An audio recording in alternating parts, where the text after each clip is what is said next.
ஆண்டவராகிய இயேசு கிறிஸ்துவின் நாமத்தில் வாழ்த்துக்கள். சங்கீதம் 90 அதிகாரம். தேவனுடைய மனுஷனாகிய மோசேயின் ஜெபம்.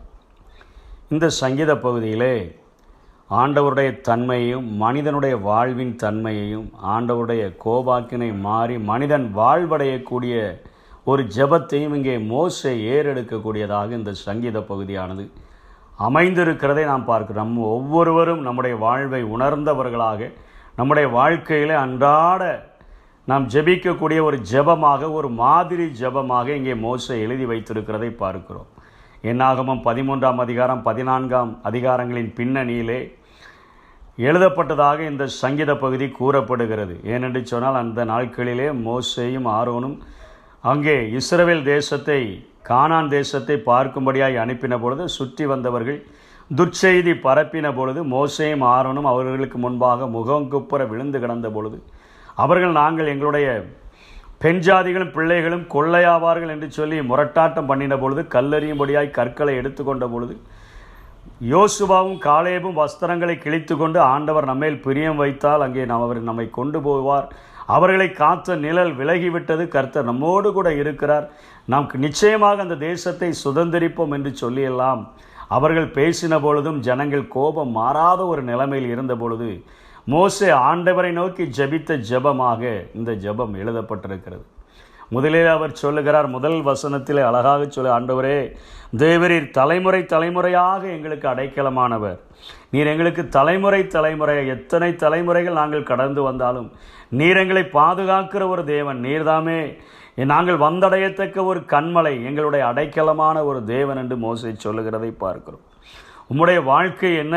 பர்வதங்கள் தோன்றும் முன்னும் நீர் பூமியையும் உலகத்தையும் உருவாக்கும் முன்னும் நீரே அனாதியாய் என்றென்றைக்கும் தேவனாய் இருக்கிற நீர்.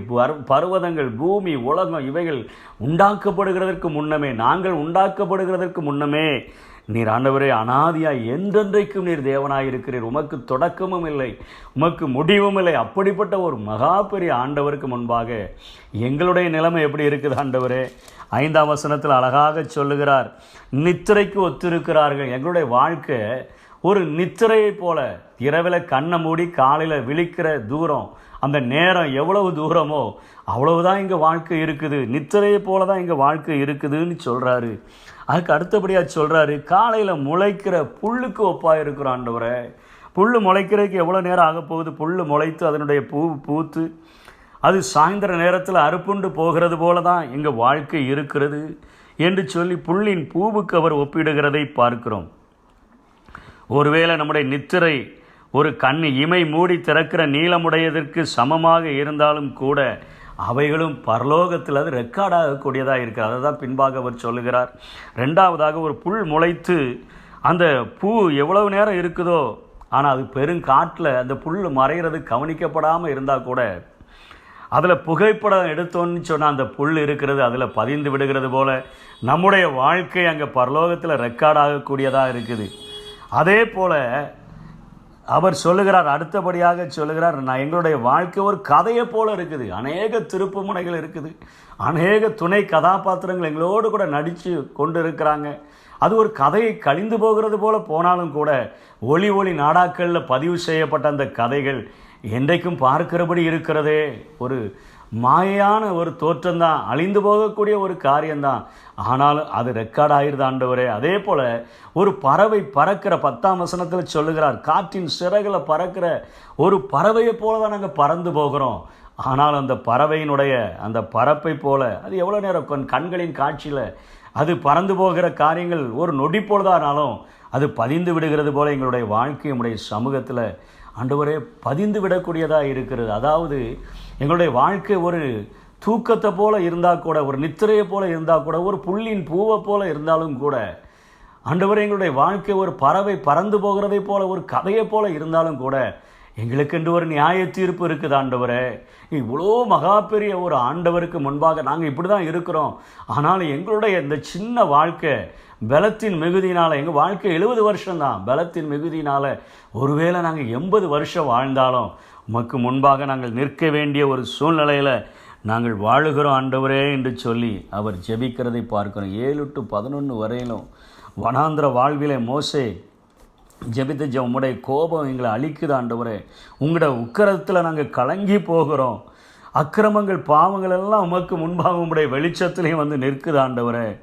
ஆண்டவரே, எங்களுடைய வாழ்க்கையினுடைய மேன்மையை பார்த்தோன்னு சொன்னால் அது வருத்தமும் சஞ்சலமுமாக இருக்கிறது. கொடுக்கப்பட்ட 70 வருஷம் பலத்தின் மிகுதியாக 80 வருஷமாக இருந்தாலும் நாங்கள் எவ்வளவு நிலையற்றவர்களாக இந்த பூமியில் நாங்கள் வாழ்ந்து கொண்டிருக்கிறோம். ஆண்டவரே, நீர் நித்தியமான ஒரு தேவன். பர்வதங்கள் தோன்றுகிறதற்கு முன்னாகவே ஆண்டவரே, இந்த பூமியை வானங்களை உண்டாகுவதற்கு முன்பாகவே அனாதியாய் அரசாளுகிற எங்கள் ஆண்டவருக்கு முன்பாக நாங்கள் எவ்வளவு நிலையற்றவர்கள் ஆண்டவரே. அதனால தான் சொல்லுகிறார் 3ஆம் வசனத்தில், நீர் எங்களை நிர்த்துளியாக்கி, எங்களை பொடியாக்கி, எங்களை தூளாக்கி என்று சொல்லுகிறார். மனுஷரை நிர்த்துளியாக்கி மனுப்புத்திரரே திரும்புங்கள் என்று சொல்லி, இப்படிப்பட்ட ஒரு வாழ்க்கை தான் உங்களுக்கு. ஆனாலும் நித்திய காலமாக என்னோடு கூட வாழ்கிற ஒரு வாழ்க்கை இருக்கிறபடினால உங்களுடைய வாழ்க்கை இவ்வளவு கொஞ்சமாய் உங்களுக்கு தோன்றினாலும் கூட உங்களுக்கு பின்பாக கொடுக்கப்படக்கூடிய வாழ்க்கை ஒரு நிரந்தர வாழ்க்கையாக, நித்திய வாழ்க்கையாக, என்னோடு கூட வாழக்கூடிய ஒரு வாழ்க்கையாக இருக்கிறபடினால என்னென்ன தேவை என்பதை ஆவில உணர்ந்தவராக மோசே ஜெபிக்கிறதை பார்க்கிறோம். 12ஆம் வசனத்தில், நாங்கள் ஞான இருதயமுள்ளவர்களாகும்படி எங்கள் நாட்களை எண்ணுகிற அறிவை எங்களுக்கு தாரும். டைம் இஸ் மோர் ப்ரீசியஸ் தேன் மணி என்று சொல்லுகிறது போல் ஆண்டவரே, ஒவ்வொரு நிமிடமும் திரும்ப எங்களுக்கு கிடைக்கப் போவதில்லை ஆண்டவரே. இப்போ கிடைக்கிற ஒவ்வொரு நாளிலும் ஞான இருதயத்தோடு கூட எங்கள் நாட்களில் நாங்கள் என்ன செய்யணும், எங்கள் ஆண்டவருக்காக என்ன செய்யணும்னு ஆண்டவரே நாங்கள் எங்கள் நாட்களை எண்ணுகிற அறிவை தாங்க. சங்கீதக்காரனாகிய தாவீது ஜெபிக்கிறார். 39ஆம் சங்கீதம் 4ஆம் வசனத்தில், ஆண்டவரே எவ்வளவு நிலையற்றவன் என்பதை நான் அறிந்து கொள்ளும்படிக்கு என்னுடைய நாட்களின் அளவு இவ்வளவு என்பதை எனக்கு நீங்கள் தெரிவிங்க ஆண்டவரே. நான் எவ்வளவு நிலையற்றவன், என் நாட்களினுடைய அளவு எவ்வளவு எனக்கு சொல்லிக் கொடுங்கன்னு ஜெபிக்கிறார். 2வது சொல்கிறாரு, கர்த்தாவே நீர் திரும்பி வாரும், கோபப்படாதீங்க, திரும்ப வாங்க. எதுவரைக்கும் கோபமாக இருப்பீர் ஆண்டவரே, எங்களுக்காக பரிதவிங்க ஆண்டவரே.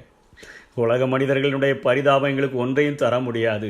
ஆனால் உம்முடைய பரிதாபம் ஆண்டவரே, உம்முடைய காருண்யம் ஆண்டவரே, உம்முடைய இரக்கங்கள் எங்களை பெரியவர்கள் ஆக்கிவிட முடியும் ஆண்டவரே.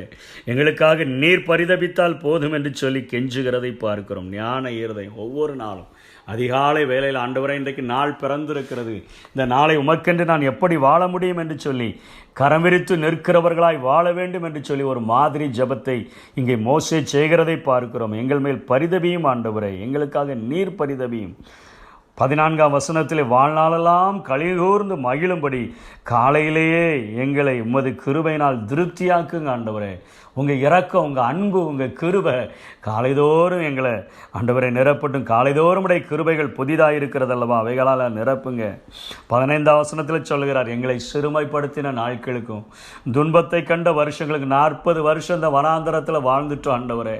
எங்களுடைய வாழ்நாளில் இவ்வளோ வருஷம் வாழ்ந்திருக்கிறோம், நாங்கள் சிறுமைப்படுத்தப்பட்டோம், துன்பத்தை கண்டோம். அந்த வருஷங்களுக்கு சரியாக எங்களை மகிழ்ச்சியாக்குங்க ஆண்டவரே. 16 சொல்கிறார் வசனம், உமது கிரியை உமது ஊழியக்காரர்களுக்கு உமது மகிமை அவர்கள் பிள்ளைகளுக்கும் விளங்குவதாக. ஆபகுக்கு 3:2 போல வருஷங்களின் நடுவிலே உம்முடைய கிரியைகளை உயிர்ப்பியும் ஆண்டவரே. வருஷங்களின் நடுவிலே அதை விளங்க போன எங்கள் வாழ்க்கையில் உம்முடைய கிரியைகள் ஆண்டவரை நடந்து கொண்டே இருக்கட்டும். உம்முடைய கிரியைகள் எங்கள் வாழ்க்கையில் இருந்தாதான் 17ஆம் வசனம் சொல்கிறார், ஆண்டவருடைய பிரியம் எங்கள் மேலே இருந்துச்சுன்னா எங்கள் கைகளின் கிரியைகளை எங்களிடத்தில் உறுதிப்படுத்த முடியும். உம்முடைய கிரியை எங்கள் வாழ்க்கையில் இருந்தால் தான் எங்கள் கைகளின் கிரியைகள் ஆசீர்வாதமாக இருக்கும் ஆண்டவரே. அதற்கு ஒவ்வொரு நாளும் எங்கள் கையின் பிரயாசங்களை நீங்கள் ஆசீர்வதிங்க ஆண்டவரே. எங்களுடைய முயற்சிகளை, உமக்கென்று வாழ்கிற வாழ்க்கையை எங்களுக்கு ஆசீர்வதித்து தாங்க என்று சொல்லி மோசே இங்கே ஜெபித்து முடிக்கிறதை பார்க்கிறோம். நாமும் ஒவ்வொரு நாளும் இப்படிப்பட்ட ஜெபத்தை செய்து ஞான இருதயத்தை பெற்றுக்கொண்டவர்களாக, ஆண்டவருடைய பரிதாபத்தை பெற்றுக்கொண்டவர்களாக, வாழ்நாளெல்லாம் கலிகூர்ந்து மகிழும்படி அவருடைய கிருபைகளை பெற்றுக்கொண்டவர்களாக, சிறுமைப்படுத்தப்பட்ட நாட்களுக்கும் துன்பத்தை கண்ட வருஷங்களுக்கும் சரியாய் மகிழ்ச்சியாகத்தக்கதாக, ஆண்டவருடைய கிரியைகள் நம்முடைய வாழ்க்கையில் காணப்படத்தக்கதாக, நம்முடைய கிரியைகள் உறுதிப்படுத்தத்தக்கதாக ஜெபித்தோம் என்று சொன்னால் ஆண்டவர் இப்படிப்பட்ட கிருபைகளை தந்து நம்மை வழிநடத்த முடியும். ஆண்டவர் தாமே நம்மை ஆசீர்வதிப்பாராக. ஆமென். நாட்களை எண்ணும் அறிவை தாரும், ஞானம் நிறைந்த இதயம் தாரும், நல்லவரே வல்லவரே